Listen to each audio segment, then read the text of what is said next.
우리 하나님은 전지하신 하나님입니다. 모든 것을 아시는 하나님입니다. 그래서 오늘 시편 139편 4절에 보면은 다윗이 이렇게 고백합니다. 알지 못하는 것이 하나도 없으시니이다. 할렐루야. 알지 못하는 것이 하나도 없습니다. 이건 다윗이 자신의 삶 속에서 체험한 것입니다. 다윗이 살아오면서 보니까 하나님은 나의 말도 아시고 행동도 아시고 나의 걸음도 아시고 내 입에서 나오는 말도 아시고 생각도 아시고, 다윗만 고백한 것이 아니라 오늘 우리들도 마찬가지 아니겠습니까? 우리들의 모든 것을 하나님은 다 알고 계십니다. 오늘 이 자리에 계신 우리 성도님들 한 사람 한 사람 하나님이 모르는 것이 없습니다. 생각을 알고 계시고 행동을 알고 계시고 우리의 앞날에 대해서 알고 계시고 우리의 고민이 무엇인지 알고 계시고 우리의 소원이 무엇인지도 하나님은 다 알고 계십니다. 두 번째로 다윗이 발견한 하나님의 속성은 바로 없는 곳이 없을 정도로 어느 곳에서나 우리와 함께 하시는 하나님임을 고백하고 있습니다. 그래서 오늘 본문 8절부터 10절을 읽어보면은 하나님은 하늘에도 계시고 하나님은 땅 깊숙한 곳에도 계시고 하나님은 바다 끝에도 하나님은 계신다고 고백을 하고 있습니다. 그러면서 7절에서 다윗이 이렇게 고백을 하고 있습니다. 내가 주의 영을 떠나 어디로 가며 주의 앞에서 어디로 피하리이까? 숨을 곳이 없습니다. 피할 곳도 없습니다. 왜? 하나님은 언제 어느 곳에나 그곳에 계시는 하나님이라는 것을 고백합니다. 이와 같은 하나님의 늘 우리와 함께하고 계시고 어느 곳에 계신 하나님은 오늘 이 예배의 자리에 우리와 함께하고 계시는 하나님. 할렐루야. 마지막으로 하나님은 전능하신 하나님, 능치 못할 일이 없는 하나님입니다. 이 하나님의 전능하심은 우리가 성경을 펼쳐보면은 창세기 1장부터 하나님의 전능하신 능력이 창조하시는 사건 속에서 명확하게 드러나고 있는 것을 볼 수가 있습니다. 우리 하나님은 말씀으로 온 우주 만물을 다 창조하셨습니다. 거기에 창조의 능력에 말씀의 역사가 일어나고, 그래서 신약 성경의 요한복음을 읽어보면 요한복음 1장 1절 첫 번째 구절이 태초에 말씀이 계시니라 그런 것입니다. 전능하신 하나님이시기 때문에 하나님에게는 헤아릴 수 없이 수없이 많은 하나님의 방법이 있습니다. 헤아릴 수가 없습니다. 수를 셀 수도 없다고 다윗이 고백하고 있습니다. 그 하나님이 지금도 일하고 계십니다. 그래서 오늘 본문에 다윗이 이런 하나님을 자신의 삶 속에서 체험하고 나니까 하나님께 감사할 것뿐이었습니다. 감사하지 아니하는 수가 없었던 것입니다. 바로 이 다윗이 발견한 그 하나님은 지금 우리와 함께 계시고, 할렐루야. 바로 이 하나님을 우리가 믿고 있고 이 하나님의 은혜로 우리가 하나님의 자녀가 되었고, 그 하나님은 바로 나의 하나님, 우리들의 하나님. 오늘 다윗이 그것을 보여주고 있는 것입니다. 그러므로 오늘 본문에 있는 말씀을 가지고 이 시간 함께 은혜를 나누고자 하는 제목은 내가 주께 감사하오문입니다.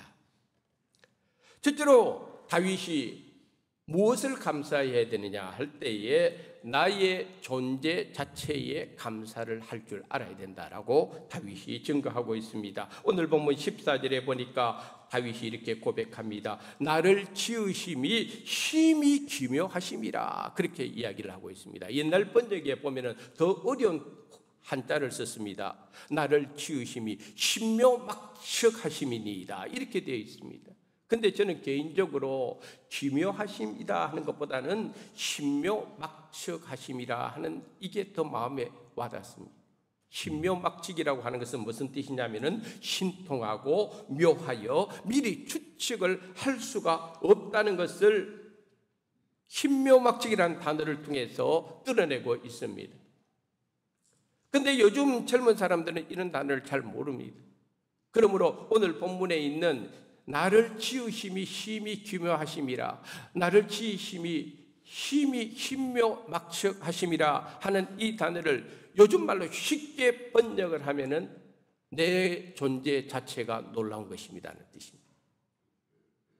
내가 이 자리에 있는 것 자체가 놀라운 것입니다는 뜻입니다.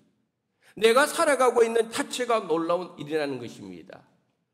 거기에 하나님의 은혜를 다윗이 발견합니다. 우리가 즐겨 부르는 하나님의 은혜라고 하는 그 찬양을 보면은 제일 먼저 등장하는 가사가 나를 지으신 이가 하나님, 할렐루야. 하나님의 은혜의 첫 출발은 나를 지으신 데서부터 출발하는 겁니다. 그냥 태어나는 것이 아니에요. 그냥 우리가 우연히 태어나는 것 아닙니다. 그냥 이 땅에 그렇게 태어나다 그렇게 살아가고 그렇게 죽는 것이 아니라는 뜻입니다. 우리의 존재 자체가 얼마나 소중한지 오늘 본문 13절에서 다윗이 이렇게 고백하고 있는 것을 볼 수가 있습니다. 주께서 내 내장을 지으시며 나의 모태에서 나를 만드셨나이다. 근데 이 5장 6번은요 하나님이 지으셨다고. 이어서 15절에 다윗이 고백합니다. 내가 은밀한 데서 지음을 받고 땅의 깊은 곳에서 기이하게 지음을 받은 때에 나의 형체가 주의 앞에 숨겨지지 못하였나이다. 16절에 보면은 이렇게 또 기록하고 있습니다. 한번 따라합시다. 내 형질이 이루어지기 전에 주의 눈이 보셨으며, 할렐루야. 생명의 신비가 여기에 있는 거예요. 이거는 오늘날 우리의 생명의 탄생, 우리 인간의 탄생의 신비를요 다윗은 시적으로 이렇게 기가 막히게 묘사하고 있는데, 내가 이렇게 인간이다라고 모습을 드러내기 전에, 내 형질이 이루어지기 전에 나에 대해서 누가 제일 먼저 알으셨느냐 하면은 다윗이 고백하기를 하나님이 알고 계셨다는 거예요. 우리 인간의 근원이 이 정도로 놀라운 사건 속에 이루어졌다는 것입니다. 그러므로 우리 인간이란 존재 자체는 하나님 앞에서 정말 소중한 존재다. 이걸 다윗이 고백하면서 그런 거로 사람 위에 사람 없고 사람 아래에 사람 없는 거예요. 모두가 하나님의 형상을 따라 지으심을 받은 소중한 존재가 오늘 저도 소중한 존재, 이 자리에 계신 우리 성도님들도 하나님 앞에 내가 얼마나 소중한 존재로 이 세상에서 태어났고 이 세상을 살아가고 있는가를 우리가 알아야 됩니다. 물론 처음 인간 아담과 하와가 선악과를 따먹음으로 인해서 우리 인간은 누구나 예외 없이 다 죄인이 되고 말았습니다. 그래서 우리 인간은 태어날 때부터 우리 내면의 깊숙속에 이 원죄라고 하는 것이 있는 겁니다. 신학적으로 원죄를 어떻게 표현할 수가 있느냐 하면은 내 힘으로 어찌할 수 없는 내 안에 있는 가장 본질적인 죄성이 원죄입니다. 아이들 키워보지 않습니까? 아이들 보고 부모가 뭐 죄 지으라고 가르쳐 줍니까? 아닙니다. 그런데도 죄를 가르쳐 주지도 않은데도 어린 아이가요 그 마음속에 죄를 향한 본질적인 욕망을 인간이 다 가지고 있는 거예요. 그게 원죄라는 뜻입니다. 그래서 어거스틴은 이 원죄에 대해서 이렇게 말을 했습니다. 인간에게는 본능적으로 죄에 끌리는 강한 경향이 있다라고 했습니다. 그런데 문제는 우리 기독교 안에서 너무 원죄, 죄를 많이 강조하다 보니까 교인들이 그냥 맨날 죄에 억눌려 사는 거예요. 나는 죄인입니다. 맞습니다. 죄인 맞습니다. 나 같은 죄인 살리신, 오늘도 우리가 불렀지 않았습니까? 죄인 맞습니다. 그렇다고 해서 우리 존재 자체가 하나님 앞에서 무의미한 것인가? 우리의 삶 자체가 죄인된 삶을 산다고 해서 아무런 우리의 삶에 의미가 없을까? 그거는 아니라는 것입니다. 그래서 어거스틴은 또 이렇게 말을 했습니다. 인간은 높은 산과 바다의 거대한 파도와 굽이치는 강물과 저 광활한 우주의 태양과 반짝이는 별들을 보고는 감탄하면서도 정작 자기 자신에 대해서는 감탄하지 아니한다는 거예요. 우주 만물을 보면서 아름답다 감탄하고요. 단풍놀이 가서 감탄하는데요. 정작 그 세계 속에서 하나님의 형상대로 지음받은 나 자신에 대해서는 감탄하지 않는다는 거예요. 내가 얼마나 하나님 앞에 소중하게 지으심을 받았는데도 불구하고. 그래서 어떤 신학자들은요, 이렇게 말합니다. 원죄만 강조하지 말고 원복도 가르쳐야 된다는 거예요. 원복도. 원복이 뭡니까? 원복이라고 하는 것은 원래 하나님께서 최초로 우리 인간을 지으면서 우리 인간을 향하여 주신 복이 있었다는 거예요. 창조 시에부터 하나님은 우리 인간에게 복을 주셨다는 거예요. 우리가 잘 아는 대로 창세기 1장하고 2장을 읽어보면 창조의 역사가 거기에 자세히 기록되어 있는데요. 히브리어로 창조하다라는 히브리어는 바라 이런 뜻이에요. 아주 쉽지요? 바라 하는 것이 히브리어로 창조하다 이런 뜻이에요. 근데 하나님께서 첫째 날도 창조하시고 나서 하나님이 내린 결론이 뭡니까? 보시기에 좋았더라는 거예요. 둘째 날도 보시기에 좋았더라. 마지막 날까지 보시기에 좋았습니다. 창조의 역사는 선한 역사였습니다. 보시기에 좋았습니다. 그 자체가 복이었습니다. 그러므로 히브리어로 창조하다를 바라라고 불렀다면 복은 뭐라고 부르는가 한번 따라합시다. 바라크. 그러니까 이 바라라는 단어하고 바라크라는 이 복이라는 단어는요, 같은 어원에서 출발을 하는 거예요. 원복이 바로 여기에 있다는 것입니다. 창조 사실 자체가 복입니다. 하나님께서 나를 지으신 자체가 복이다 이 말입니다. 그래서 다윗은 이 부분을 아주 기가 막히게 묘사하고 있지 않습니까? 하나님이 나를 기가 막히게 창조해 주셨다는 거예요. 그러므로 내가 이 땅의 존재 자체가 이게 놀라운 일이고 이게 감사한 일이고, 그래서 오늘 우리 성도님들이 이 말씀을 받으면서 스스로에게 가슴에 손을 얹고 이렇게 자기 자신에게 선포합시다. 나는 하나님 앞에서 소중한 존재다. 내 존재 자체가 복이다. 할렐루야.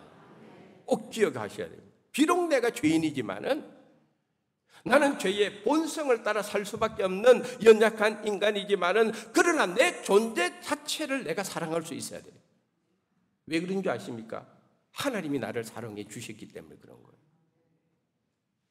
그러므로 제가 어제 밤부터 설교를 준비하면서 내가 하루에 아침에 일어날 때 내 자신에게 이렇게 선포하기로 했습니다. 아침에 일어나면 나는 하나님 앞에서 소중한 존재다. 나는 하나님 앞에서 내 자신이 복이다. 오늘 아멘 하신 분들 내일 아침부터 일어나셔서 제일 먼저 자기 자신에 대해서, 자기에 대한 자존감을 높이시고 자기를 먼저 사랑할 수 있어야 되는 거예요. 더 나아가 나만 소중한 존재가 아니라 내 옆에 계신 분들, 내 뒤에 계신 분들, 내 앞에 계신 분들 다 나처럼 하나님 앞에서 소중한 존재고 사랑스러운 존재라는 걸 우리가 인정을 해야 됩니다.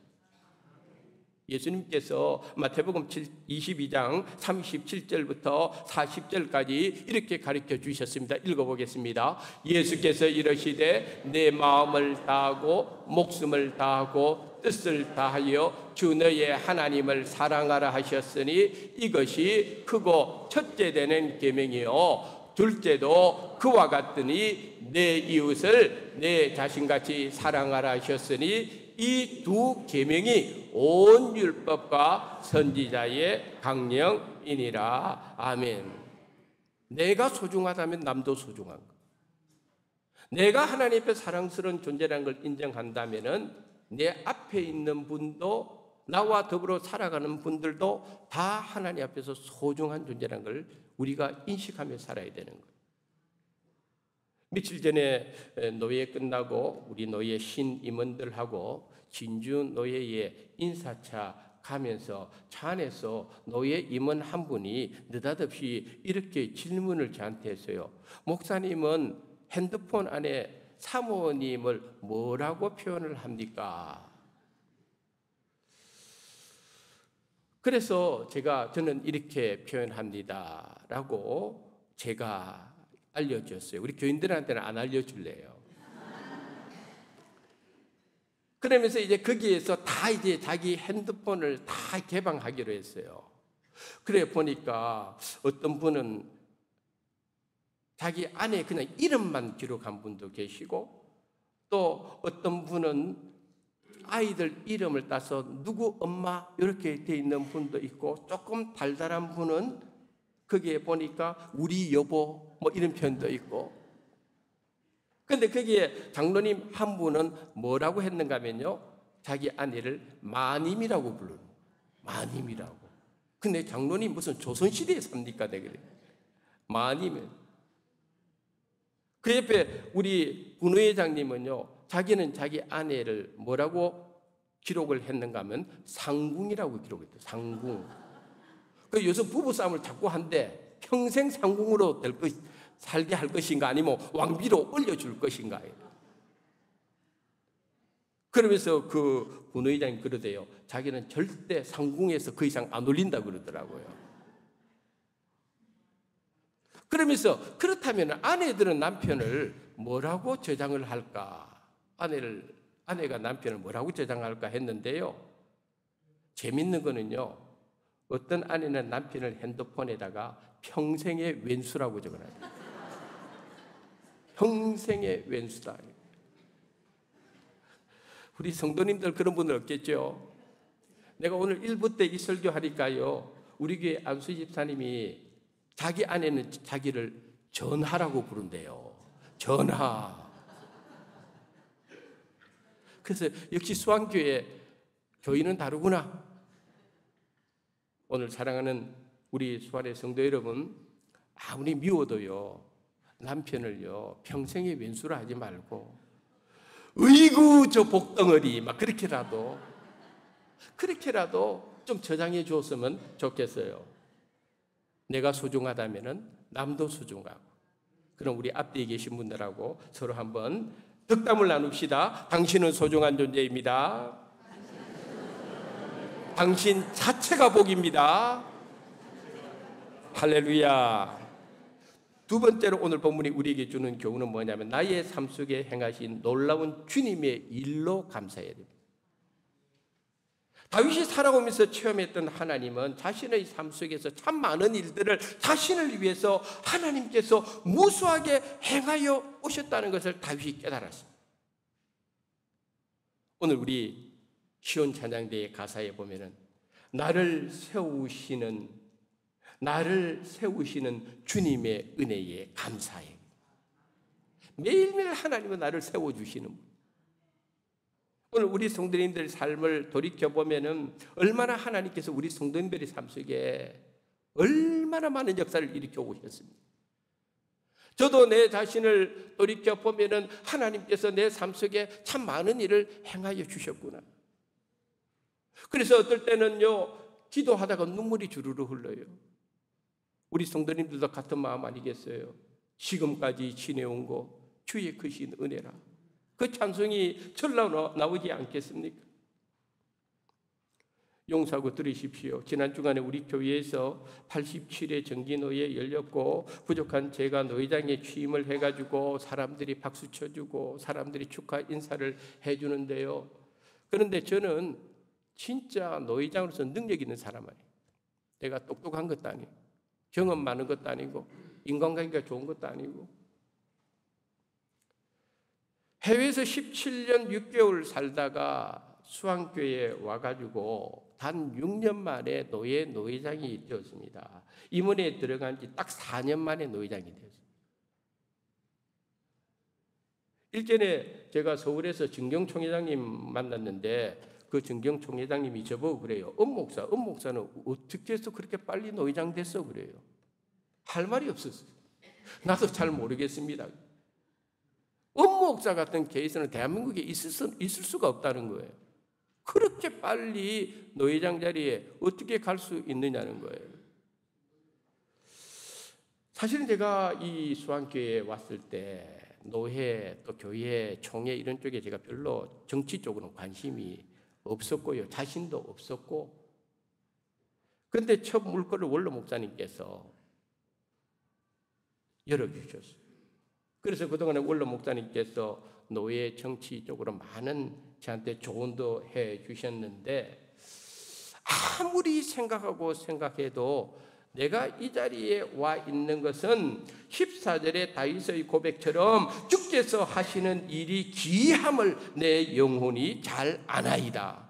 참 귀하게 하나님이 이끌어 주셨구나.